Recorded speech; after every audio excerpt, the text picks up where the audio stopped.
안녕하십니까. 신구약 파노라마의 안홍원 장로입니다. 지난 2년여 동안 세계를 경악해 한 코로나 팬데믹으로 인해 직접 뵙지 못했는데 오늘 건강한 모습으로 바이블 아카데미를 잊지 않고 찾아주신 성도 여러분을 진심으로 환영하며 감사를 드립니다. 이번 강의가 지난 20여 년간의 제 바이블 아카데미 강의의 마지막 강의가 되겠습니다. 지금까지 성원해 주시고 기도해 주신 성도님들께 감사를 드리며 이제부터는 말씀의 시간에서 제가 부족했던 기도의 시간을 갖고자 하며 시간이 허락하는 대로 지난 20여 년간 강의를 재편집해 새 신자를 위한 알기 쉬운 성경 강의록을 몇 권 집필하는 시간을 갖고자 합니다. 성도님들의 많은 기도를 부탁드립니다. 이번 강의는 앞으로 7주 동안 구약 선지서의 호세아를 함께 묵상하는 시간을 갖도록 하겠습니다.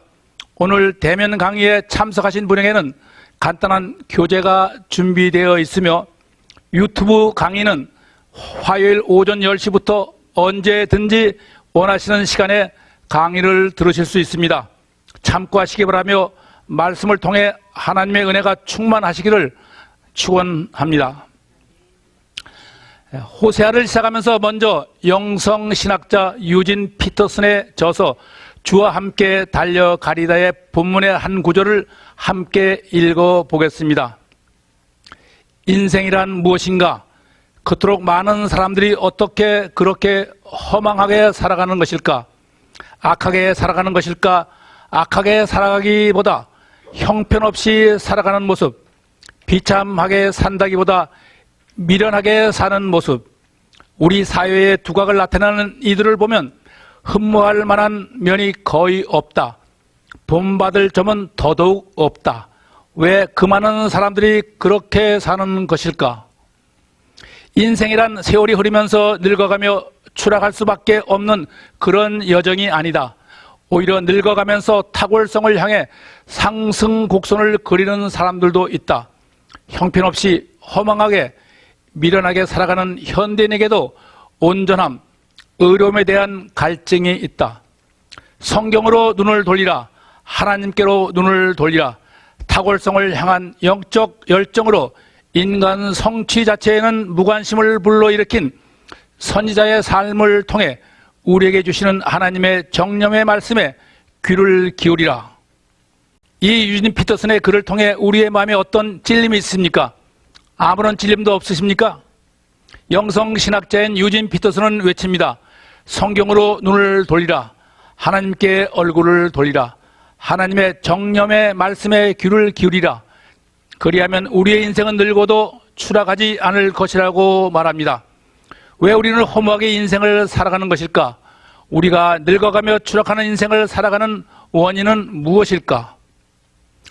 젊은 시절에 신실한 신앙인으로 살던 사람이 세월이 흐르면서 그 신앙이 점점 늙어가며 허망하게 추락하는 사람들을 우리 주위에서 종종 보면서 참으로 안타까운 마음을 금할 수 없습니다.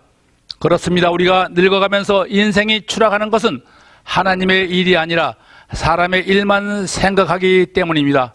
하나님의 일이 아니라 사람의 일을 생각하는 것이 사탄의 미혹입니다. 오늘 우리가 눈을 돌리는 곳은 어디입니까?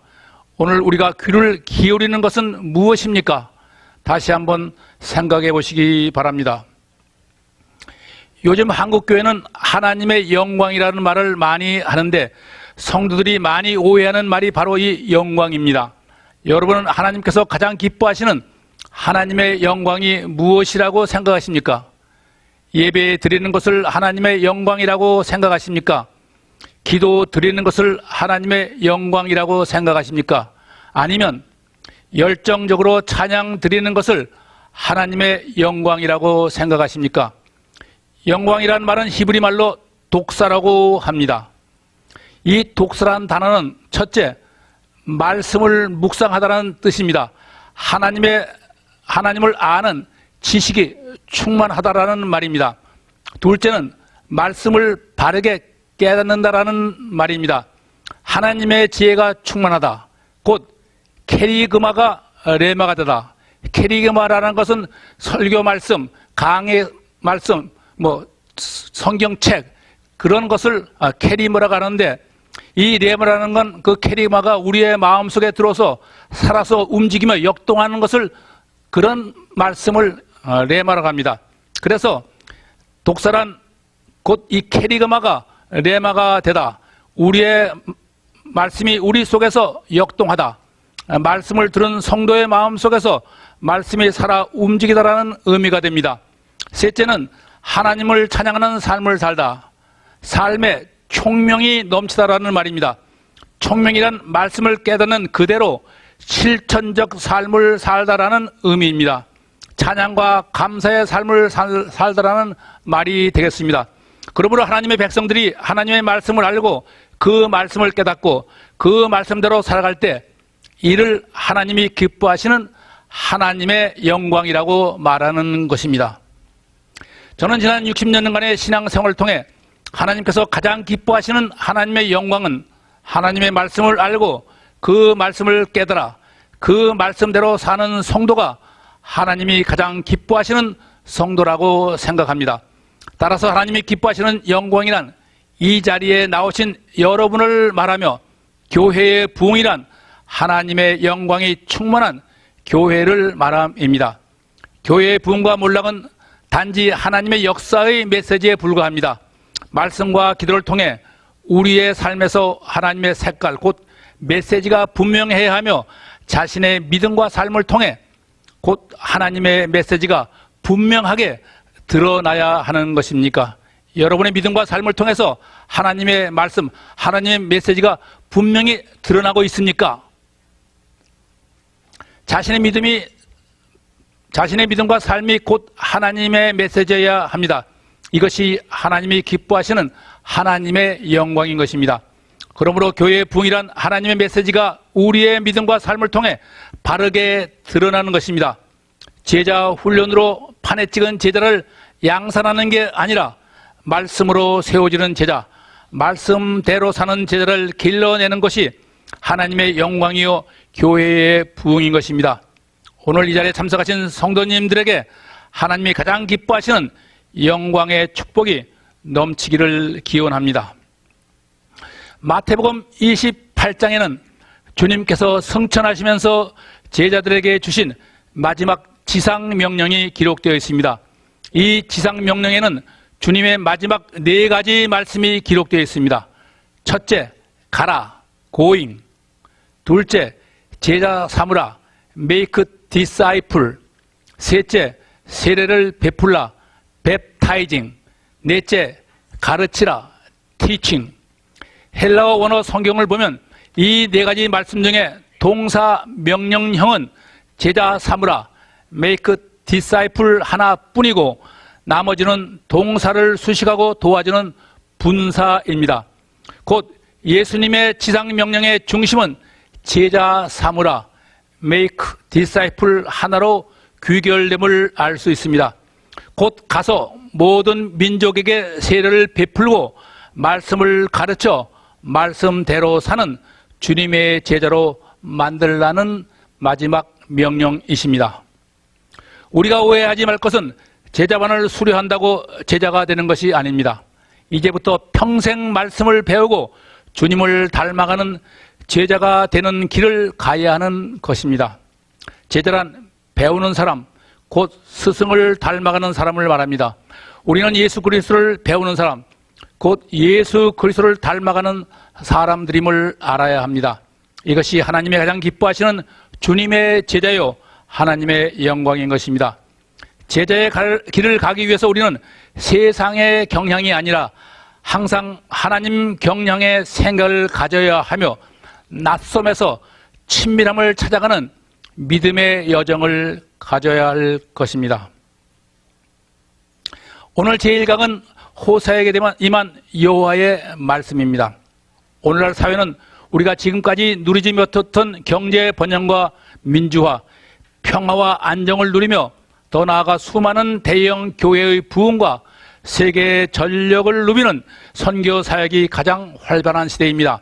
그러나 급변하는 세계 정세, 정적 불안감, 국민 간의 사상적 대립, 소비 향락주의, 빈부 격차, 도덕 불감증, 더 나아가 종교 다원주의, 교회의 세속화, 번영 신학과 기복 신앙, 교회 내의 갈등과 분쟁, 가정의 몰락, 왜 이런 일이 우리 사회와 교회 안에서 수없이 일어나고 있는 것일까?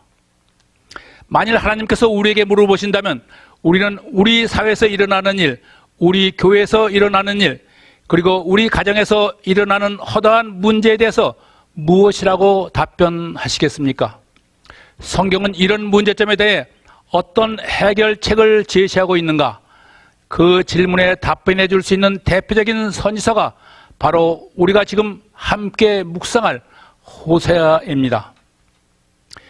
여러분은 젊은 시절에 도저히 사랑할 수 없는 사람을 짝사랑해 본 적이 있습니까? 여성도님들은 대부분 여고 시절에 남자 선생님을 짝사랑한 경험이 있다고 말합니다. 그렇습니까? 네. 얼마나 가슴이 저리고 마음이 아팠겠습니까? 우리는 호세아를 통해 도저히 사랑할 수 없는 이스라엘을 열정적으로 마음을 다해 짝사랑하는 하나님을 만나게 됩니다. 밤마다 잠을 이루지 못하며 하나님의 백성 이스라엘을 향한 불타오르는 사랑을 가슴 속에 눈물로 담으며 깨지는 심장으로 자신의 백성들을 애타게 찾는 하나님의 애처운 얼굴과 마주치게 됩니다. 호세아는 이스라엘을 향하신 하나님의 애끓는 사랑과 하나님의 백성 이스라엘로 인해 갈기갈기 찢겨진 하나님의 상한 마음, 하나님의 강렬한 회개의 열망과 눈물의 호소에도 불구하고 돌아오지 않는 이스라엘을 향한 하나님의 분노와 실망, 비통함과 좌절감이 절절히 흐르는 하나님의 사랑의 이야기입니다. 더 나아가 하나님의 아픔과 슬픔, 눈물과 고통이 오케스트라처럼 조율되는 하나님의 눈물의 페도스, 정념 어린 말씀이며 이스라엘을 향한 가슴 저리고 아픈 짝사랑의 이야기입니다. 누구에도 말하지 못하는 하나님의 슬픈 러브 스토리가 바로 호세아입니다.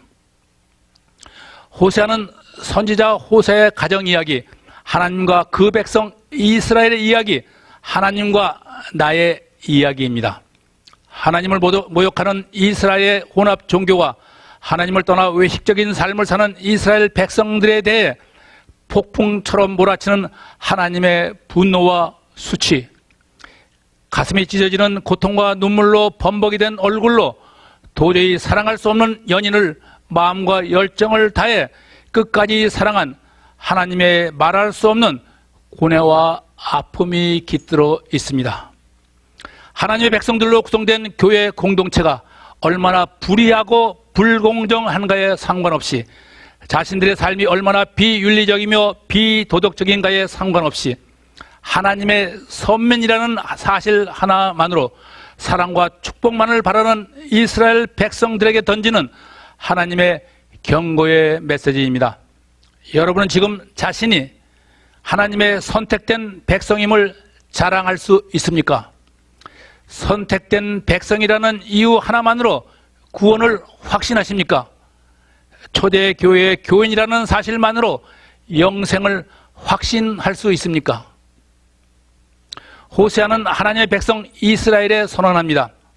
하나님께서는 그들의 예배를 받은 적이 없으며 그들을 사랑한 적이 없으며 축복한 적이 없으며 그들의 기도를 들으신 적이 없으며 오히려 하나님의 심판이 코앞에 다가왔다는 충격적인 메시지를 선포합니다. 주일 예배에 빠짐없이 참석한다면, 선교와 구제의 열심이라면, 교회에서 중요한 직분을 맡아 사역을 한다면, 말씀 묵상과 기도에 열심을 다한다고 하면 우리는 구원을 확신할 수 있습니까? 자신의 부를 하나님의 은혜라고 떠벌리며 자신의 얄팍한 신앙을 자랑하는 교만한 성도를 하나님의 백성이라고 말할 수 있습니까? 예배와 기도, 섬김과 사역에서는 하나님을 떠나지 아니한 우리, 그러나 마음과 믿음, 말씀과 삶에서는 하나님을 떠난 우리라면 오늘 우리는 이스라엘 백성들과 무엇이 다릅니까? 우리의 신앙은 무엇을 중심으로 이해되어야 하며 언제 우리에게 신앙의 위기가 찾아오는가? 오늘 호세아를 통하여 이 사실을 분명하게 알아야 할 것입니다.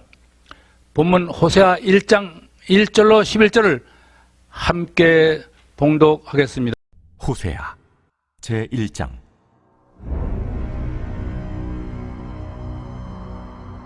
우시아와 요담과 아하스와 히스기야가 이어 유다 왕이 된 시대, 곧 요아스의 아들 여로보암이 이스라엘 왕이 된 시대에 부엘리의 아들 호세아에게 임한 여호와의 말씀이라. 여호와께서 처음 호세아에게 말씀하실 때 여호와께서 호세아에게 이르시되, 너는 가서 음란한 여자를 맞이하여 음란한 자식들을 낳으라. 이 나라가 여호와를 떠나 크게 음란함이니라. 이에 그가 가서 디블라임의 딸 고멜을 맞이하였더니 고멜이 임신하여 아들을 낳음에 여호와께서 호세아에게 이르시되, 그의 이름을 이스라엘이라 하라. 조금 후에 내가 이스라엘의 피를 예후의 집에 갚으며 이스라엘 족속의 나라를 폐할 것임이니라. 그날에 내가 이스라엘 골짜기에서 이스라엘의 활을 꺾으리라. 고멜이 또 임신하여 딸을 낳음에 여호와께서 호세아에게 이르시되, 그의 이름을 로루하마라 하라. 내가 다시는 이스라엘 족속을 궁일히 여겨서 용서하지 않을 것임이니라. 그러나 내가 유다 족속을 궁일히 여겨 그들의 하나님 여호와로 구원하겠고 활과 칼이나 전쟁이나 말과 마병으로 구원하지 아니하리라. 고멜이 로루하마를 젖된 후에 또 임신하여 아들을 낳음에 여호와께서 이르시되, 그의 이름을 로암미라 하라. 너희는 내 백성이 아니요 나는 너희 하나님이 되지 아니할 것임이니라. 그러나 이스라엘 자손의 수가 바닷가의 모래같이 되어서 헤아릴 수도 없고 셀 수도 없을 것이며, 전에 그들에게 이르기를 너희는 내 백성이 아니라 한 그곳에서 그들에게 이르기를 너희는 살아계신 하나님의 아들들이라 할 것이라. 이에 유다 자손과 이스라엘 자손이 함께 모여 한 우두머리를 세우고 그 땅에서부터 올라오리니 이스라엘의 날이 클 것이미로다.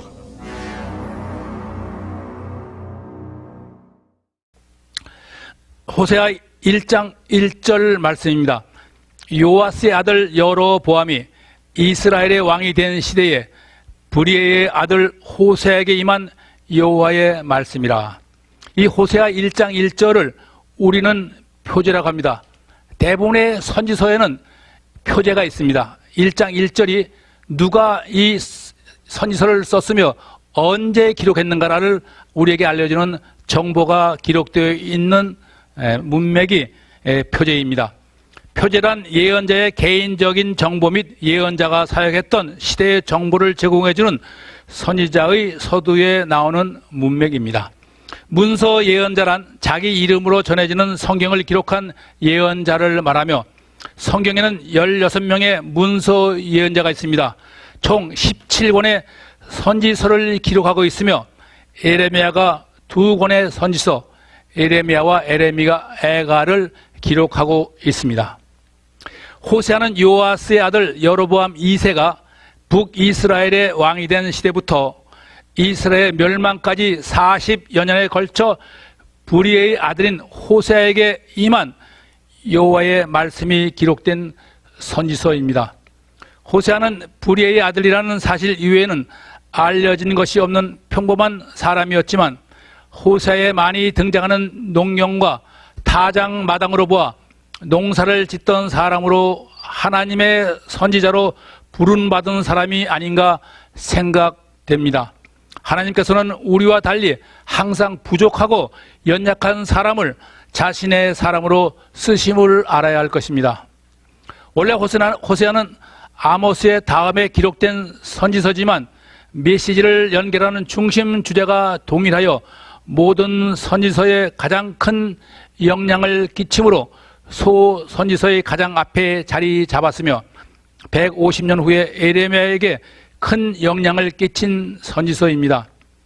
호세아의 설교 특징은 저격 설교로서 청중의 마음 중심을 저격하여 찔림을 주는 설교입니다. 독사의 자식들아, 회칠한 무덤 같으니라고 말씀하시는 예수님의 설교와 비슷한 장르입니다. 믿음이 성숙하지 못한 성도들은 이런 장르의 설교를 싫어하지만 건강하고 튼튼한 신앙의 성숙을 원하는 현대의 성도들에게 반드시 필요한 설교요 강해라고 생각합니다. 계속되는 호세아의 저격 설교에 열린 마음을 닫지 마시기 바랍니다. 호세아의 중심 신학은 무엇인가? 호세아에서 논하는 호세아의 중심 신학을 살펴봅니다. 첫째는 여호와는 징계와 심판의 하나님이 아니라 사랑과 자비의 하나님이시다. 구약시대의 많은 이스라엘은 하나님은 징계와 심판의 하나님이라고 생각했는데 호세아가 여기에서 하나님은 사랑과 자비의 하나님이시다 이렇게 선언합니다. 둘째로 우리가 받는 고난은 회복을 위한 하나님의 은혜와 사랑이시다. 이스라엘 백성이 받는 고난은 하나님의 저주라고 생각해 왔는데 오늘 호세아는 우리가 받은 고난은 회복을 위한 하나님의 은혜와 사랑이라고 선언합니다. 셋째로 죄에 대한 파멸은 무조건적입니다. 심판은 최종적이며 구원의 필요 전제 조건이므로 죄는 반드시 심판을 받아야 합니다. 우리가 죄를 지어서 그리스도를 말미암아 구원을 얻지만은 그래도 그 죄는 심판을 받아야 됩니다. 우리가 완전히 구속받기 위해서는 내가 지은 죄가 심판을 받아야 함을 의미합니다. 심판이 바로 우리의 회개, 우리의 구속의 전제 조건이 되어야 합니다. 심판을 피하려고 하면 우리는 구원을 받을 수가 없는 것입니다. 네 번째로 믿음은 번제보다 제사보다 제사 중에도 가장 강력한 번제, 태워서 드리는 제사입니다. 믿음은 번제보다 하나님을 알미 우선해야 한다는 것이 호세아의 중심 신학입니다. 122년을 이어온 사울과 다윗, 솔로몬의 이스라엘 통일 왕국은 솔로몬의 사후 여로보암의 북이스라엘과 르호보암의 남유다로 분열되었으며 호세아는 북이스라엘의 최고의 번영과 평화를 이룬 예후 왕조의 여로보암 2세 마지막 때로부터 북이스라엘의 멸망에 이른 40년간 하나님의 말씀을 선포한 문서 예언자입니다. 40년에 걸쳐 선포된 하나님의 말씀인 호세아는 타고난 문필과 시적이며 비유적인 말씀과 역사적 상황, 반전과 생략으로 구조 분석과 주의가 난해하고 하나님의 심판과 회개에 대한 무관심한 성도들에게 인기가 없지만 오늘을 사는 성도들의 삶에 긍정적 변화를 이끌 충분한 힘이 있음을 발견하게 되는 선지서입니다. 인간은 역사를 통해 무엇인가를 배워야 합니다. 그럼에도 우리는 역사를 통해 아무것도 배우려고 하지 않습니다. 마찬가지로 성도들은 말씀을 통해 하나님의 뜻을 알아야 합니다. 그러나 말씀을 통해 아무것도 배우려고 하지 않는 것이 오늘 우리의 문제입니다. 먼저 여로보암 시대의 북이스라엘을 중심으로 호세아의 역사적 배경을 돌아보고자 합니다. 먼저 북이스라엘과 남유다로 분열된 두 왕국을 비교해 봅니다. 북쪽 청색이 이스라엘이고 남쪽 갈색이 유다입니다. 하나님은 어느 왕국에 더 깊은 관심을 가지고 계셨을까? 다윗의 정통성을 유지한 남유다일까? 아니면 하나님을 떠나 우상을 섬긴 북이스라엘일까? 여러분 어떻게 생각하십니까? 하나님은 북이스라엘의 통일왕국 때보다 더 큰 남유다의 2배의 영토를 허락하셨습니다. 하나님은 북이스라엘의 남유다보다 최고의 경제 번영과 안정을 허락하셨습니다. 남유다보다도 북이스라엘에 대한 열왕기의 기록이 더 방대합니다. 북이스라엘에 대한 열왕기의 기록 3분의 2가 북이스라엘에 대한 기록입니다. 또한 엘리야, 엘리사, 아모스, 호세아 등 하나님께서 택하신 선지자를 파송하셨습니다. 하나님의 관심은 남유다보다 북이스라엘에 대한 관심이 더 크셨음을 알 수 있습니다.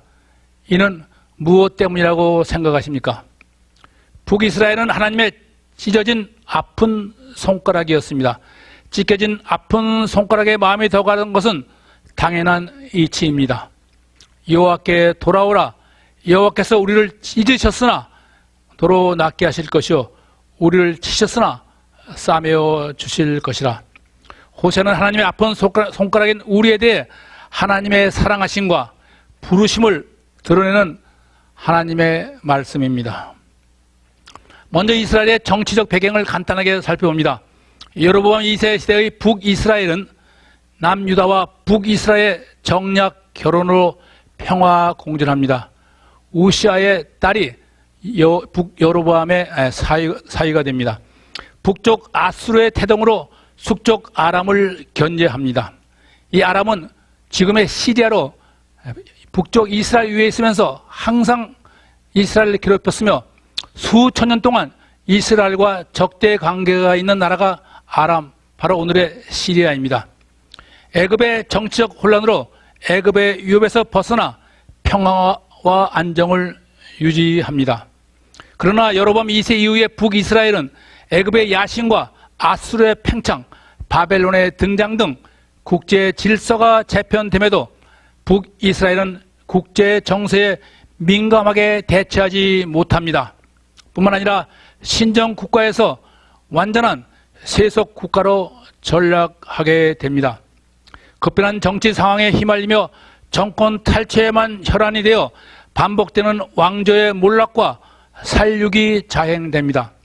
마지막 30년 동안에 5왕조, 5개의 왕국, 그리고 6명의 왕이 등장합니다. 곧 한 왕이 한 왕조를 다스리다가 살해되고 한 왕조가 또 일어서서 한 왕이 다스리다 살해되는 것을 6번 반복하는 30년의 시간이었습니다. 가장 번영했던 여로보암 2세 시대 이스라엘의 마지막 불꽃놀이가 되고 말았습니다. 그래서 이스라엘은 북에서 태동한 아수르에 멸망당하고 맙니다. 이스라엘의 경제적 배경을 잠시 살펴봅니다. 이스라엘은 경제적 번영과 풍요를 이룹니다. 유목, 농경사회에서 내일이 보장되는 상경사회로 전환합니다. 국제무역의 허브인 두로와 엘랏을 중심으로 통상무역 확대로 경제 번영을 이룹니다. 수출 농산품의 집약적 재배, 대토지재의 확대로 경제 번영을 이룹니다.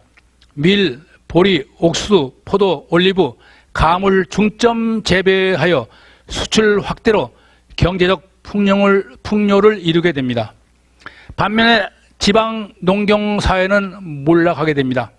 대지주의 등장과 농민의 소작농 전락, 부의 축적과 빈부의 격차, 사회의 계층화, 정의와 공의가 무너지는 사회, 불공정, 불평등의 사회, 재판의 부조리, 부패의 창궐, 인권 침해와 착취가 성행하는 사회가 됩니다. 여러분은 지금 경제적으로 풍요합니까? 행복합니까? 여러분이 가장 행복했던 시기가 언제라고 기억하십니까? 여기가 두로, 이스라엘 북쪽 지중해 연안 페니키아, 신약시대 베니게라고 불리는 중심 항구 도시입니다. 여기가 엘랏입니다.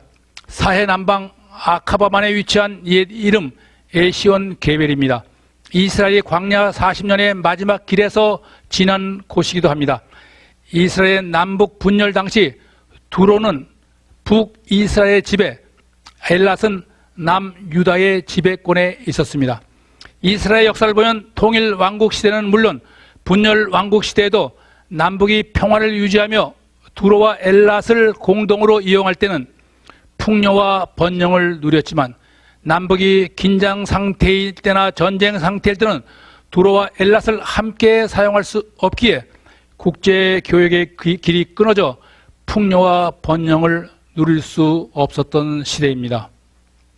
그러나 우리가 분명히 알아야 할 것은 두로와 엘랏을 통한 국제교역으로 이스라엘이 풍요와 번영을 누리는 시대에 사회적 부패와 도덕적 타락이 극심하고 우상이 창궐하며 영적 쇠락을 가져오게 되었고 결국 이스라엘의 몰락을 가져오게 된 원인이 된 것입니다. 그러므로 때로 우리의 강함은 우리를 약하게 하며 우리의 부함은 우리로 하나님을 등지게 함을 잊지 말아야 할 것입니다. 그러므로 우리는 풍요와 번영의 시대에 더욱 하나님과 가까이 하며 말씀에 순종함으로써 풍요와 번영이 우리의 영적 쇠락과 가정과 사회의 몰락의 원인이 됨을 미리 막아야 할 것입니다. 그러므로 강함과 부함을 자랑하지 마시고 약함과 가난을 감사하는 여러분 되시기를 축원합니다. 이스라엘의 종교적 배경을 잠시 살펴봅니다. 이스라엘의 종교는 종교다원주의 시대로 통상교육으로 인해 외부의 토속 종교, 도덕, 윤리, 관습이 유입되었으며 여호와 종교의 변질과 세속화로 기복 사상이 범람한 시대였습니다. 특히 오므리 왕조와 예후 왕조의 바알 숭배가 극심한 시대였습니다. 사마리아와 세겜, 베들의 수많은 바알 신상이 세워지는 시대였습니다. 마치 한국 교계의 이단과 신비주의와 같은 거짓 신앙이 범람하는 시대였습니다. 뿐만 아니라 하나님의 말씀의 실종과 거짓 선지자의 등장으로 백성들의 신앙은 외식적인 신앙과 기복 신앙으로 빠져들게 되었던 시대였습니다. 특히 혼합주의, 신비주의, 토속 종교의 유입으로 지방 산당의 번성과 음란한 사회 풍조를 가져왔으며 성전이 없으므로 산당이 번성하며 종교 지도자들의 부패와 백성들의 세속적 타락이 심각했던 시대였습니다. 산당의 번성, 제사가 넘칠수록 부패와 타락이 극에 달했으며 하나님의 말씀이 그들의 삶의 역동적으로 살아 움직이지 않는 때였습니다. 수많은 산당과 제사는 넘쳤지만 그들의 삶은 제사와는 전혀 딴판이었습니다. 오늘 우리의 예배와 신앙은 여러분의 삶과 일치하십니까? 다음은 이스라엘의 사회적 배경을 살펴봅니다. 이스라엘의 경제적 풍요는 법정과 사회에서의 정의와 공의의 몰락을 가져옵니다. 하류층과 가난한 자에 대한 불공정한 재판과 인권 유린, 평등주의의 붕괴, 차별적 사회, 노예제도, 성폭력 난무, 인신매매의 성행, 지도층의 사치와 방탕, 도덕적 타락, 사회 계층과 빈부격차의 심화를 가져왔습니다. 상류계층의 독점적 사회 결사체인 마르제아을을 형성하게 됩니다. 이는 왕실, 또한 군사 엘리트, 대지주, 사회 고위층 중심의 결사체로 독점적 부의 축적과 노동력 착취, 법정의 불공정한 판결, 비인간적 인권 유린, 불의와 담합을 초래한 사회 결사체입니다. 여러분은 어떤 사회대의 울분을 금할 수 없습니까? 왜 불의한 사회대의 교회는 침묵한다고 생각하십니까? 그것은 우리의 신앙과 삶이 하나님 앞에서 우리가 사는 이 사회보다 더 의롭지 못하기 때문이라 생각하지는 않으십니까? 우리는 이 부패한 사회, 불공평한 사회대의 울분을 토해야 합니다. 그러나 우리가 울분을 토하기 전에 우리 자신을 다시 한번 되돌아보며 이 폐악한 사회를 위해 하나님 앞에 눈물로 기도로 나아가야 할 것입니다. 하나님의 경륜을 불러일으킨 이스라엘의 가장 큰 문제는 무엇이라고 생각하십니까? 우상 숭배인가? 풍요에 대한 자신감과 교만인가? 타락과 방탕인가? 불의와 불공정인가? 아니면 우리는 무엇이라고 생각합니까? 하나님의 경륜을 불러일으킨 북이스라엘의 가장 큰 문제는 하나님을 사랑하지 않는 우상 숭배가 아니라 고난에 처한 이웃에 대한 무관심이었습니다. 오늘 우리의 신앙은 예배, 기도, 선교, 사역이 아니라 이웃과의 관계와 삶을 중심으로 이해되어야 하며 부요 속에서의 신앙의 위기가 삶의 위기로 직결됨을 알아야 할 것입니다. 대접으로 포도주를 마시며 귀한 기름을 몸에 바르면서 요셉의 환난에 대해서는 근심하지 않는 자라고 아모스 선지자는 아모스 6장 6절에서 북이스라엘을 질타합니다. 호세아가 제시하는 사회적 상황을 주의 깊게 관찰해보면 오늘의 우리의 사회와 흡사함을 발견하게 됩니다. 주님은 어떤 사람에게 관심을 베풀었으며 어떤 사회를 향해 울분을 토하셨습니까? 우리는 누구에게 어떤 사람에게 관심을 기울이십니까? 어떤 사람들과 가까이 지내려고 합니까? 우리는 이웃의 환난에 근심하고 계십니까?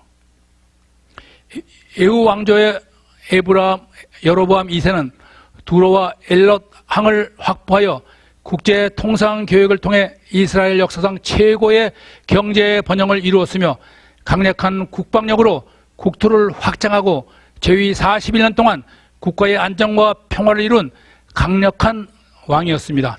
그러나 이 평화와 번영은 북이스라엘의 마지막 불꽃놀이가 되고 말았습니다.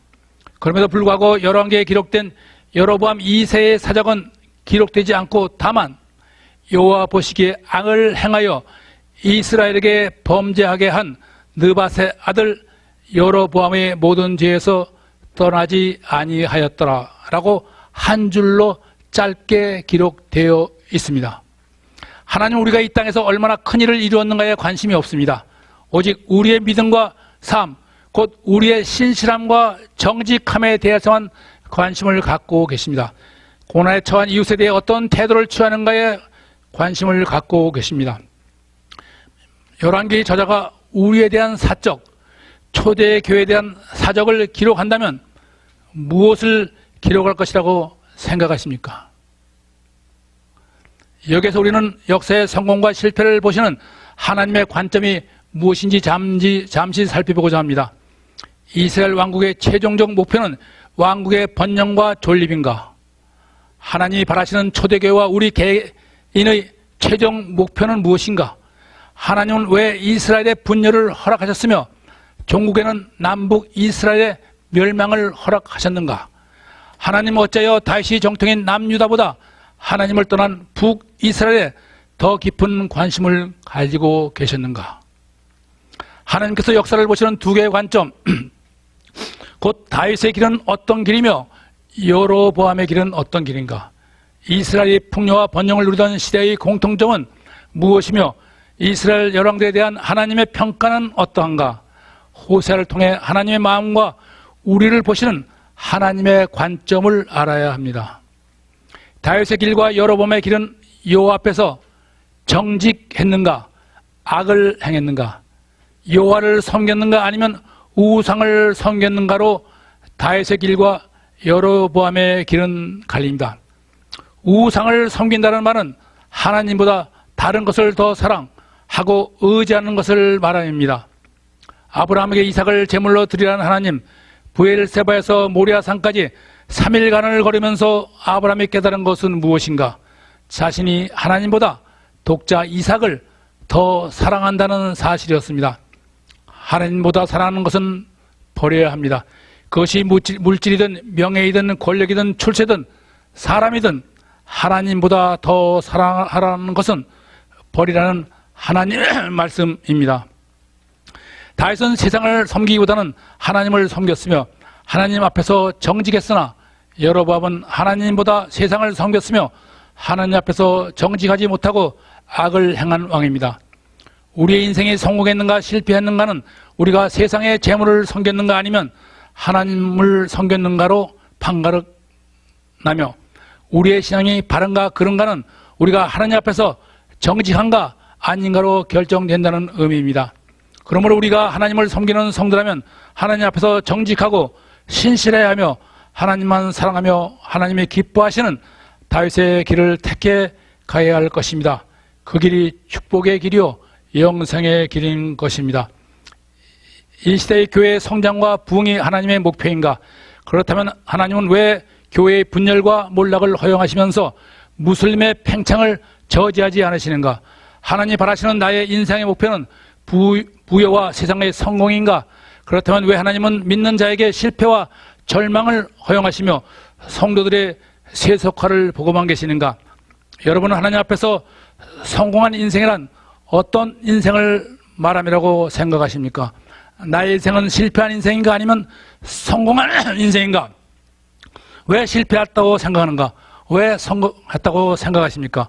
내가 더 부유한 가정, 명망 있는 가정, 미모를 갖추고 태어났다면 지금보다 더 성공할 수 있지 않았을까? 그렇게 생각하는 인생은 실패한 인생입니다. 우리의 인생은 지금도 진행 중이며 끝나지 않았습니다. 여러분의 인생은 성공한 인생입니까? 아니면 실패한 인생이라고 생각하십니까? 호세아를 통해 다시 한번 자신의 삶을 되돌아보는 시간 되시기를 바랍니다. 오늘 우리가 사는 이 시대는 어떠한가? 오늘날 풍요와 번영 속에서 우리 사회는 세속적 신앙, 경제적, 정치적 부조리, 부정과 불공정, 부패와 타락이 범람하며 말씀과 기도, 사랑과 성금이 사라진 교회들, 종교적 형식주의, 혼합 종교, 기복 사상, 자유주의 신앙이 범람하는 사회가 되었습니다. 왜 이런 시대가 되었는가? 번영과 성공에 몰두되어 하나님의 말씀을 잃었기 때문입니다. 그리스도인의 정체성을 잃고 하나님을 떠났기 때문입니다. 하나님의 일을 생각하기보다 세상의 일을 생각하기 때문입니다. 그러면 우리는 이제 어떻게 해야 합니까? 하나님의 말씀을 회복해야 합니다. 곧 하나님을 아는 지식을 회복해야 합니다. 하나님의 백성의 정체성을 회복하고 하나님의 백성답게 살아야 합니다. 하나님의 사랑과 공의와 정의를 드러내며 하나님이 기뻐하시는 이웃에게 겸손하고 정직하며 신실해야 합니다. 말씀 안에서 주님의 삶을 닮아 버림과 내려놓음, 나눔과 내어줌의 삶을 살아가야 할 것입니다. 그런 삶을 살기 위해서 우리의 에도스와 페도스를 굳게 세워나가야 할 것입니다. 이제 호세아의 역사적 배경을 마치고 호세아 본문으로 들어가 보겠습니다. 호세아 1장 2절 말씀입니다. 여호와께서 처음 호세아에게 말씀하실 때 처음 비로소 오래 침묵하시다가 참으시다가 말씀하십니다. 가난하고 궁핍한 이스라엘, 힘이 없고 연약한 이스라엘, 애굽에서 종살이하던 이스라엘에게 풍요와 강대함을 허락하시며 하나님의 뜻에 따라 살아가는 이스라엘의 미래를 기대했던 하나님. 그러나 이스라엘은 욕심을 더 채우기 위해 자신을 더 바쁘게 만들고 더 쪼들리게 만들며 다른 것에 욕심을 내다가 결국 하나님에게서 완전히 떠나고 말았습니다. 지금까지 겁이 나서 짓지 못하던 죄, 가난해서 짓지 못하던 죄까지 담대하게 지었습니다. 부유하게 되자 지금까지 가지고 있던 외식적인 신앙마저 버렸습니다. 그러나 성전만은 떠나지 아니했습니다. 큰 축복을 주는 성전을 왜 떠나겠습니까? 그러나 그들의 중심, 그들의 삶은 이미 하나님을 떠나버렸습니다. 오늘 우리는 어떠합니까? 우리는 하나님을 떠나지 아니했다고 자신할 수 있습니까? 하나님은 참다 못해 비로소 이스라엘 백성들에게 말씀하십니다. 호세아 1장 2절 후반절 말씀입니다. 여호와께서 호세아에게 이르시되 너는 가서 음란한 여자를 맞이하여 음란한 자식을 낳아라. 이 나라가 여호와를 떠나 크게 음란함이니라. 음란한 여자, 제누님이란 방종의 기질이 있는 여자를 말하며 맞이하다, 라카흐는 아내로 맞이하다, 결혼하다란 의미입니다. 어떻게 선지자인 호세아에게 그런 명령을 하실 수 있을까? 이 말씀을 하나님의 부르심이라 말할 수 있는가? 자신의 뜻을 하나님의 뜻이라고 호도하는 오늘 우리는 어떠합니까? 여호와를 떠나 우상을 섬기며 음란한 삶을 사는 이스라엘의 죄악과 하나님의 사랑, 이스라엘을 통해 경험한 하나님의 상처와 수치, 상실한 마음을 호세아의 가정을 통해 예증하고자 함입니다. 성전을 떠나지 않으면서 하나님을 떠나는 이스라엘, 성전에서 죄를 짓고 기도원에서 하나님을 배역하는 이스라엘, 결코 하나님을 버린 것이 아니라고 항변하는 이스라엘, 하나님이 아니라 자신만 기뻐하는 외식적인 예배, 말씀과 기도는 예배와 종교 생활의 부속품으로 전락한 이스라엘, 경제적 부여가 신앙의 정당성을 입증한다고 주장하는 이스라엘, 예배의 자리, 기도의 자리가 심판의 자리가 된 이스라엘입니다. 오늘 우리는 이스라엘과 무엇이 다른가 한번 생각해 보시기 바랍니다. 호세아 1장 3절 말씀입니다. 이에 가서 디블라임의 딸 고멜을 맞이하였더니 고멜이 임신하여 아들을 낳으매. 호세아는 하나님의 터무니없는 말씀에 순종하여 아무 불평 없이 음란한 여자 고멜을 아내로 맞이합니다. 여러분이라면 이 말씀에 순종하시겠습니까? 디블라임은 이방인의 이름이며 고멜은 끝장난 여인이란 의미로 이방인과 구별이 없는 삶을 사는 이스라엘을 상징합니다.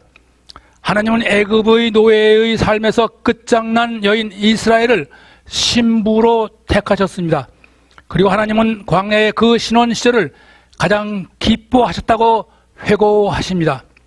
호세아는 불타는 광야에서 시작된 하나님과 이스라엘의 이 슬프고 가슴 저린 사랑의 이야기입니다. 호세아 1장 4절 말씀입니다. 고멜이 임신하여 아들을 낳으매 여호와께서 이르시되 그의 이름을 이스르엘이라 하라. 호세아의 첫 아들 이스라엘은 하나님이 심으시다, 해쳐 뿌리시다라는 의미입니다. 이스라엘은 갈멜산과 갈릴리 호수 사이의 이스라엘 최대의 곡창지대로 이스라엘의 풍요의 자리이며 번영의 상징입니다. 이스라엘은 다볼산을 중심으로 한 이스라엘의 최후의 방어선으로 사사시대의 가나안과의 전쟁과 미디안과의 전쟁을 승리로 이끈 승리와 평안의 자리로 평화의 상징입니다. 이스라엘은 선지자 엘리야가 갈멜산의 대결에서 승리한 후 바알과 아스라의 선지자들을 죽인 영적 개혁의 자리이며 여호와 신앙의 개혁과 부흥의 상징이 바로 이스라엘입니다. 이는 이스라엘에 대한 하나님의 사랑과 기대를 드러낸 하나님의 기쁜 마음임을 알아야 합니다. 하나님께서는 이스라엘을 이 땅에 심으시고 그 열매를 기대하셨음을 알 수 있습니다. 오늘 우리를 향하신 하나님의 기대는 무엇이라고 생각하십니까? 이곳이 갈멜산으로 엘리야와 바알 신들이 대결한 장소이며 이곳이 다볼산으로 다볼산에 진을 친 사사 드보라가 가나안 왕 야빈의 철거병 900대를 이스라엘 골짜기로 유인하여 격파한 곳입니다. 일부 학자들은 다볼산을 예수님이 변화하신 변화산이라고 부르는데 이는 다볼산을 하트 다볼, 높은 산이라고 부르기 때문인 것 같습니다. 이것이 무기또이며 계시록에 나오는 인류의 최초의 전쟁터인 아마겟돈입니다. 이것이 길보아 산으로 사울 왕이 블레셋과 싸우다 세 아들과 함께 죽은 곳입니다. 이것이 기손강이 흐르는 이스라엘 평야로 지중해 연안의 샤론 평야와 함께 이스라엘 최대의 곡창지대이며 이스라엘 최후의 방어선입니다. 이것이 갈릴리 호수와 요단강입니다. 호세아 1장 4절 하반절입니다. 내가 이스라엘의 피를 예후의 집에 갚으며 이스라엘 족속의 나라를 폐할 것임이니라. 이스라엘은 여로보암의 예후 왕조가 오므리 왕조의 아합과 이세벨을 살육한 그 심판의 자리입니다. 피의 통치를 시작한 그 자리 이스라엘에서 동일한 운명에 처해질 예후 왕조에 대한 하나님의 경고입니다. 후에 이 예언대로 여로보암 2세 아들 스가랴 시대에 살롬에 의해 살육이 자행, 예후 왕조가 몰락하게 됩니다. 하나님은 풍요와 평안의 자리 이스라엘이 심판의 자리가 될 것임을 경고합니다. 이스라엘은 하나님이 심으시다, 하나님이 흩어버리시다, 하나님이 심은 이스라엘을 열방 중에 흩어버리리라, 이방 나라의 포로로 끌려갈 것이라 라고 경고하십니다. 심판을 경고하신 하나님, 심판하고 싶지 않으니 돌아오려는 하나님의 사랑의 메시지입니다. 풍요 속의 이스라엘은 이 말씀을 기억했어야 합니다. 여러분은 지금 하나님의 은혜 안에 거하십니까? 하나님의 은혜 안에 거할수록 하나님의 말씀을 기억해야 할 것입니다. 호세아 1장 5절 말씀입니다. 그날에 내가 이스라엘 골짜기에서 이스라엘의 활을 꺾으리라 하시니라. 북이스라엘이 친아수르인 남유다의 아하스 왕을 제거하려고 아람과 연합하여 남유다를 침공했습니다. 그러자 남유다는 아수르와 연합하여 북이스라엘을 침공합니다. 이 전쟁을 하나님의 시리아 에브라임 전쟁이라고 부릅니다. 이 전쟁으로 BC 734년 아수르가 이스라엘 평야를 점령하게 되고 그 후 BC 722년 아수르의 사마리아 점령으로 북이스라엘은 아수르에 멸망당합니다. 이는 하나님께서 이스라엘 골짜기에서 이스라엘의 활, 곧 이스라엘의 국방력을 꺾으셨기 때문입니다. 우상 숭배와 배교로 인한 심판은 무조건 파멸임을 알아야 합니다. 하나님은 돌아오지 않는 이스라엘의 심판을 경고하십니다. 이스라엘은 호세의 아들 이스라엘의 자랑을 보면서 이 경고의 말씀을 기억했어야 합니다. 우리는 자녀들의 자랑을 보면서 하나님의 말씀을 기억해야 합니다. 그러나 하나님은 심판의 끝이 아니라 새로운 회복의 시작이라는 소망을 선포합니다. 심판은 이스라엘을 회복시킬 수 있는 유일한 길임을 천명합니다. 호세아 1장 6절 말씀입니다. 고멜이 또 임신하여 딸을 낳음에 여호와께서 호세아에게 이르시되 그의 이름을 로루하마라 하라. 다윗이 암몬과의 전쟁에서 장군 요압과 그의 군사들을 아람의 수도 라빠로 보내면서 자신은 예루살렘에 머물며 한 여자와 사랑을 나눕니다. 다윗이 하나님보다 이 여자 밧세바를 더 사랑하게 된 탐심이 하나님 앞에서 남편 우리아를 죽이는 죄악을 범하고 결국 하나님의 징계를 받게 됩니다. 여러분, 아내들이 가장 두려워하는 것이 무엇이라고 생각합니까? 남편이 나를 사랑하지 않는다는 것입니까? 남편이 다른 여자를 사랑한다면 두렵습니다. 분노가 치밀 것입니다. 그러나 아내가 가장 두려워할 것은 내가 남편을 사랑하지 않는다, 내가 다른 남자를 사랑한다는 것을 알았을 때입니다. 우리는 하나님이 나를 사랑하지 않는다면 두려워합니다. 그러나 더 두려운 것은 내가 하나님을 사랑하지 않으며 다른 무엇을 더 사랑한다는 것을 깨달았을 때라고 생각합니다. 여러분은 하나님을 사랑하십니까? 아니면 다른 무엇을 더 사랑하십니까? 로루하마, 사랑하지 아니하다, 긍휼을 베풀지 아니하다, 은혜를 거두다 라는 의미입니다. 은혜와 자비를 거두시는 하나님, 여러분의 이름을 로루하마로 지어준다면 한평생 얼마나 수치스럽고 황당한 일이겠습니까?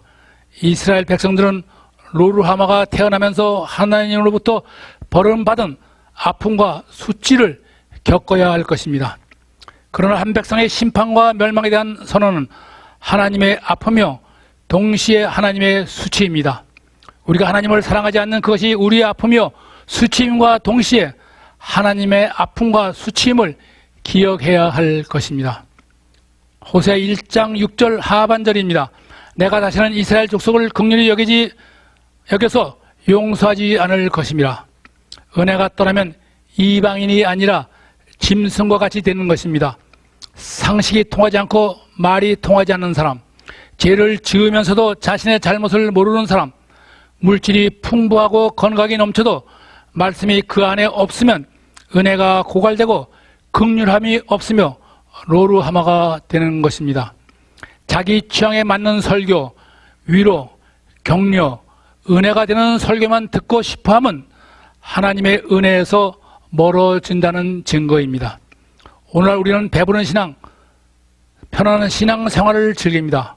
그것은 우리의 삶에서 하나님의 은혜가 떠났다는 증거임을 알아야 할 것입니다. 마을 거리를 걸어갈 때 누가 자기 이름을 부를까 걱정하는 사람은 하나님으로부터 버림받은 사람입니다.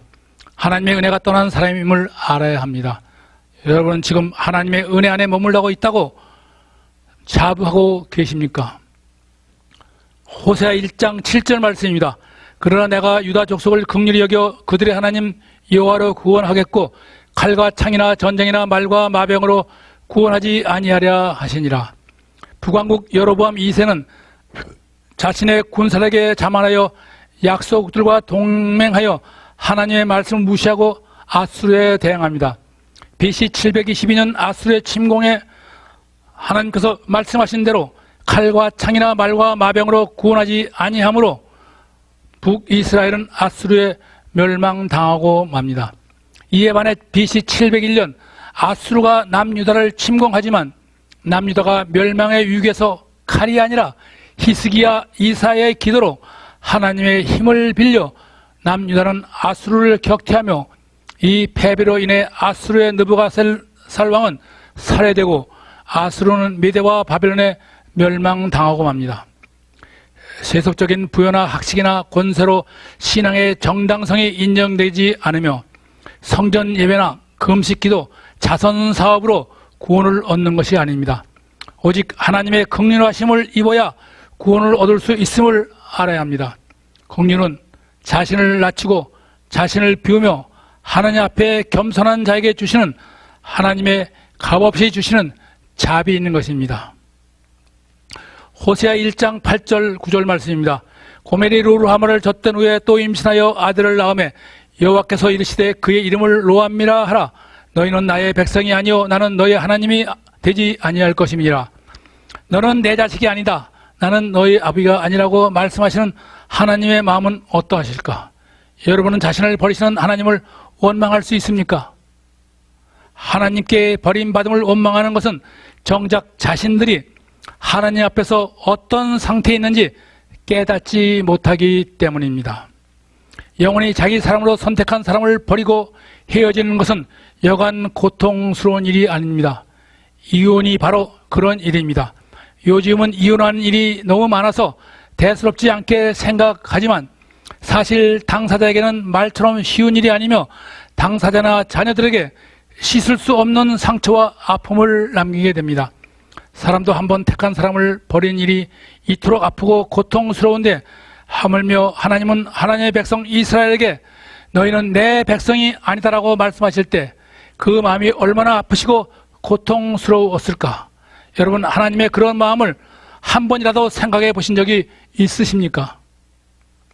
하나님과 이스라엘이 남남이 되다, 은혜와 축복이 이 순간부터 끝이다라고 선언하시는 하나님, 어떻게 하나님께서 이 백성을 버리실 수 있는가? 한번 택함을 받았다고 무조건 구원을 받는 것이 아니라 이처럼 버림받을 수 있다는 사실은 우리에게 엄청난 충격이요 두려움입니다. 호세아야, 어떻게 이 여자를 내 아내라 할 수 있으며 어떻게 이 자식을 내 자식이라 할 수 있겠느냐? 정부와 노라나 자식을 낳은 이 여자를 어떻게 내 아내라 부를 수 있으며 어떻게 그 자식을 내 자식이라 부를 수 있느냐? 여러분은 이런 아내, 이런 자식을 내 아내, 내 자식이라 부를 수 있습니까? 하나님은 말씀하십니다. 어떻게 이 나라가 내 나라이며 어떻게 이 백성을 내 백성이라 부를 수 있겠느냐? 하나님 없이 살 수 있다는 교만으로 바알을 섬기며 행음하고 바알의 자식을 낳은 이스라엘, 어떻게 하나님께서 자신의 아내요 자신의 자식이라 부를 수 있겠습니까? 우리의 신앙이 하나님의 은혜와 축복의 통로가 되지 못하고 이기적인 신앙, 자기 중심적인 신앙, 자기만의 만족을 위한 교만한 신앙으로 세상을 섬길 때 하나님의 백성으로서의 우리의 정체성은 상실되며 하나님의 자녀라 부를 수 없게 됩니다. 따라서 하나님의 백성이 아니며 하나님과의 언약 관계는 파기되며 하나님을 잃은 인생은 버림받은 인생이며 가인과 같이 유리하는 인생이며 영생이 없음을 알아야 합니다. 우리는 말합니다. 어떻게 음란한 고멜이 선자의 아내에 있으며 어떻게 고멜의 자녀를 루하마, 암미라고 할 수 있는가? 그렇게 소리치는 우리가 바로 고멜이며 로루하마, 로암미가 바로 우리인 것을 알아야 합니다. 교회 안에 있는 개인적인 불신앙보다 교회 안에 들어와 있는 불신앙이 더 위험합니다. 교회 안의 불신앙은 구조적인 성격으로 교회 전체가 변질되는 불신앙이기 때문입니다. 큰 선박이 침몰하면 그 속에 있는 사람들은 선박과 함께 침몰하게 할 수밖에 없는 이치입니다. 오늘의 이단이 그렇습니다. 교회 밖의 사람들은 자기의 신앙 없음을 인정합니다. 자신이 하나님을 떠나 살고 있음을 알고 있습니다. 그러나 교회 안에 있는 사람들은 자신의 신앙이 아주 좋다고 생각합니다. 때로는 하나님을 사랑한다고 눈물까지 흘리기도 합니다. 그럼에도 하나님을 떠났다는 사실을 자기 자신은 전혀 모릅니다. 신앙이 있는 사람은 물질적으로 부유해지면 새 힘이 나고 영적 침체에서 벗어나 하나님의 말씀대로 살고자 합니다. 그러나 신앙이 성숙하지 못한 사람은 물질적으로 풍족해지면 교만하여 하나님을 등지게 됨을 잊지 마시기 바랍니다. 신앙이 바르지 못한 사람은 물질적으로 부유해지면 교만하게 되고 하나님을 떠나게 됩니다. 북이스라엘은 신앙이 바르지 못한 미숙한 사람들이었습니다. 그러므로 그들이 받은 물질적인 축복은 그들을 더 교만하게 만들었고 더 담대하게 죄를 짓게 하였으며 하나님을 온전히 떠나게 만들었습니다. 세상에서 물질적인 풍요가 생기면 그 사람의 신앙의 참모습을 볼 수 있습니다. 물질적인 부유함이 신앙에 미숙한 사람에게는 축복이 아니라 무서운 시험이요 저주가 될 수 있음을 알아서 자신의 부와 힘을 자랑하지 말아야 합니다. 하나님을 등지고 떠날 수 있기 때문입니다. 이스라엘 하나님을 믿고 의지할 때는 문제가 없었습니다. 그러나 암미라 부르고 성도라 부르니까 무슨 특별한 자격이 되는 줄 알고 자기 마음대로 삽니다. 하나님의 은혜와 사랑을 담보로 교만합니다. 이스라엘 백성들의 마음에는 설마 하나님께서 이 백성들을 버리시겠는가? 할례 받고 율법을 소유한 백성을 버리시겠는가? 하나님의 은혜를 자신의 당연한 권리처럼 생각하는 교만 때문에 하나님을 경홀히 여기게 됩니다. 우리의 신앙은 어떠합니까? 우리의 신앙은 바른 신앙인가 아니면 바르지 못한 외식적인 신앙인가? 우리의 신앙은 성숙한가 아니면 미숙한가? 재물을 넘치도록 갖게 되면 자신의 신앙을 분명히 알게 됩니다. 다시 한번 자신의 신앙을 재점검해 보시기 바랍니다. 호세아 1장 10절 말씀입니다. 그러나 이스라엘 자손의 수가 바닷가의 모래같이 되어서 헤아릴 수도 없고 셀 수도 없을 것이며 전에 그들에게 이르기를 너희는 내 백성이 아니라 한 그곳에서 그들에게 이르기를 너희는 살아계신 하나님의 아들들이라 할 것이라. 하나님은 이스라엘 향하신 하나님의 참을 수 없는 사랑과 연민으로 이스라엘의 회복을 선언하십니다. 언약 관계 회복을 선언하십니다. 유다 자손과 이스라엘 자손이 함께 메시아를 맞이할 것을 말씀하십니다.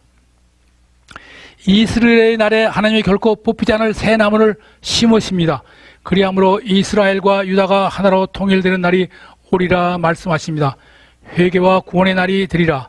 포로에서 돌아오리라. 예수 그리스도를 통해 새 이스라엘을 회복하리라 선언합니다. 하나님의 심판은 회복의 약속임을 전제로 합니다. 하나님의 약속에도 불구하고 우리가 다시 암미에서 루함미로 돌아갈 것인가, 루하마에서 로하마로 돌아갈 것인가 생각해 보시기 바랍니다. 호세아 1장 11절 말씀입니다. 이에 유다 자손과 이스라엘 자손이 함께 모여 한 우두머리를 세우고 그 땅에서부터 올라오리니 이스라엘의 날이 클 것이미로다. 그 땅에서부터 올라오리라. 포로의 땅에서, 죄악의 땅에서 올라오리라. 그 땅에서 구원을 얻으리라 말씀하십니다. 예수 그리스도와 함께 통일된 이스라엘, 하나님과의 언약 관계가 회복되며 수치와 고난의 땅에서 올라오리니 이스라엘의 번영을 약속하십니다. 이스라엘의 날은 하나님이 지으신 새 창조의 날입니다. 왕국 분열의 치욕이 없어지는 날, 버림받은 땅에 풍성함이 넘치는 날, 하나님 앞에 함께 복된 예배로 모이는 날이 될 것입니다. 심판의 자리가 회복의 자리, 버림받은 자리가 은혜의 자리, 유리하는 자리에서 하나님이 함께 하신 자리가 바로 이스라엘의 날인 것입니다. 하나님을 버리고 무익한 우상과 행음한 이스라엘의 행음으로 상처받은 여호와 하나님, 우리가 하나님을 떠날 특별한 이유라도 있습니까? 하나님께서 무슨 불의한 일이라도 하셨습니까? 바알이 약속하는 거짓 풍요에 취해 여호와의 은혜를 망각하고 하나님께서 주신 땅을 더럽히고 역겹게 만든 이스라엘. 사랑하지 않는 사람과 결혼하는 것은 얼마나 가슴 아픈 일이고 슬픈 일입니까? 더구나 사랑하지 않은 사람의 자식을 낳고 사는 것은 얼마나 가슴 아프고 힘든 일이 되겠습니까? 끝없이 배신하고 끝없이 속썩이고 끝없이 투정되는 그 백성을 사랑하며 신실한 관계를 위해 몸부림치며 가슴을 태우는 하나님의 모습에서 우리는 무엇을 깨달아야 하겠습니까? 호세에게 그런 하나님의 마음으로 살아내라 말씀하신 하나님, 이 시대의 아픔을 하나님의 마음으로 살아내라, 너의 삶으로 하나님의 마음과 메시지를 전하라고 말씀하시는 여호와 하나님이십니다. 하나님의 성도라고 자부하는 우리는 이 시대의 아픔을 하나님의 마음으로 살아내고 있습니까?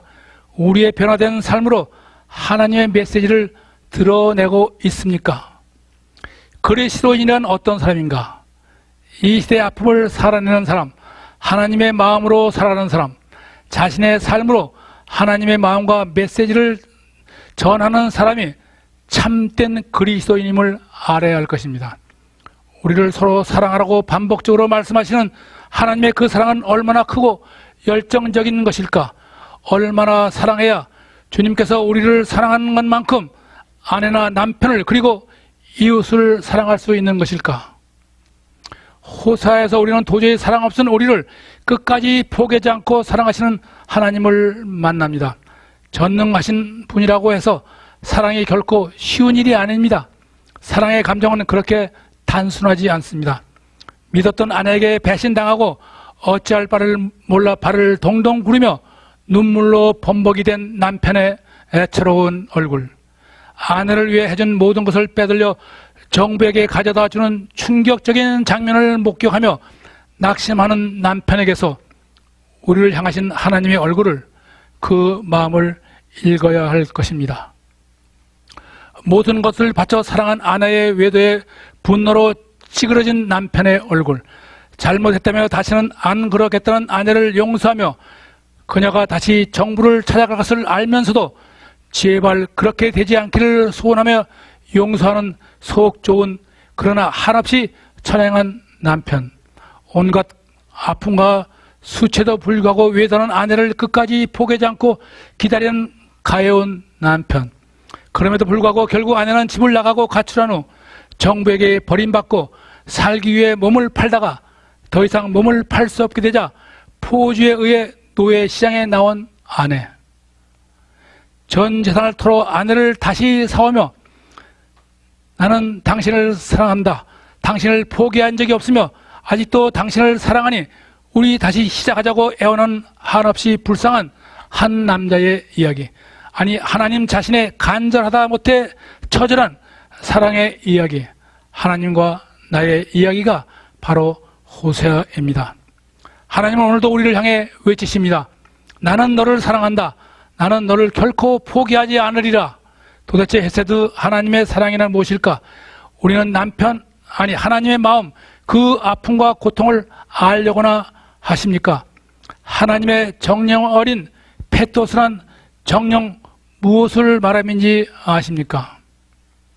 이 시간 헬러의 에도스와 페토스에 대해 잠시 묵상함으로써 호세아 제1강을 마치도록 하겠습니다. 에도스란 자신의 인격, 성품, 삶을 의미하며 페토스란 자신의 인격, 성품, 삶을 근거로 이웃에게 호소하는 권면을 말합니다. 사도 바울이 주님을 만나 그의 보는 것이 달라지고 그의 생각이 달라지고 그의 삶이 달라진 것은 바울의 에도스입니다. 반면에 질그릇 같은 자신의 그릇을 비우고 주님으로 채움으로 우리의 삶에 주님으로 채울 것을 호소하며 자신의 모든 지식과 소유물을 배설물 같이 버리고 그 안에 주님을 얻는 것과 같이 우리로 하여금 세상의 탐욕과 욕망을 버리고 예수 그리스도를 얻으라고 권면하는 것이 바울의 페도스입니다.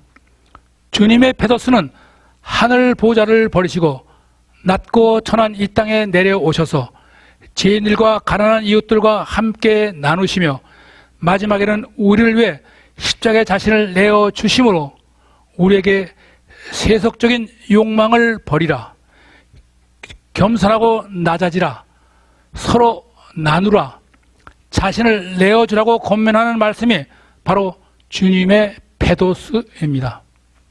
다시 말씀드리면 에도스란 주님을 통해 변화된 자신의 인격, 성품, 삶을 말하며 페도스란 자신의 변화된 인격, 성품, 자신의 삶을 통해 하나님의 메시지, 하나님의 뜻을 이 땅에 드러내는 삶을 의미합니다.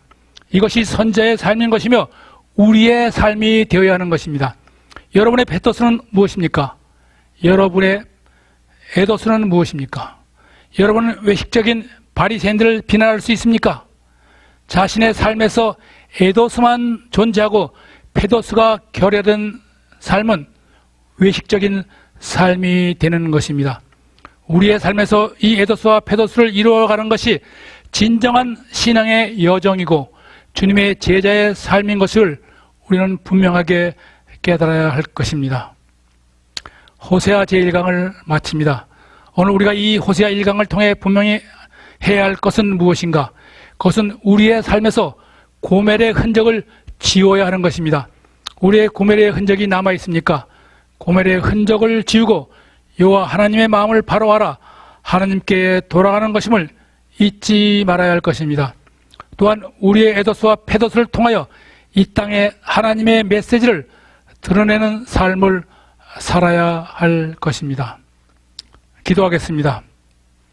하나님 감사합니다. 오늘 호세아의 말씀을 통해 우리의 자신의 정체성을 분명히 깨닫게 하시고 패악한 이 땅에서 이 시대의 아픔을 가슴에 품고 하나님의 마음으로 살아가는 하나님의 사람, 자신의 삶으로 하나님의 마음과 메시지를 전하는 하나님의 제자들로 신실하게 살아가게 하여 주시옵소서.